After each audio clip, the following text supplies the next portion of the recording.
தூத்துக்குடியில் ஒரு சம்பவம், மதுராந்தகத்தில் ஒரு சம்பவம் நியூஸாக வந்துக்கிட்டே இருக்கும். பொம்பளை பிள்ளைங்களை இந்த மாதிரி பண்ணாங்க, அந்த மாதிரி பண்ணாங்க, இறந்துடுச்சு அப்படின்னு நியூஸ் வந்துட்டே இருக்கும். நாங்கள் பார்த்துக்கிட்டே இருப்போம்.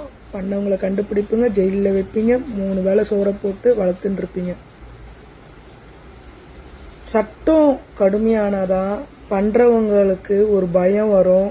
கை வச்சா நம்ம நிலைமை இந்த மாதிரி ஆயிடுமேன்ற ஒரு பயம் வந்து திரும்ப இந்த மாதிரி நடக்காது.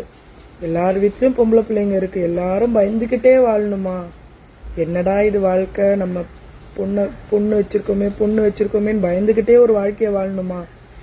சட்டங்கள் நீங்க கொடுக்கற தண்டனையே நீங்க ஒரு மாதிரி ஸ்ட்ராங்காவே தரமாட்டீங்களா?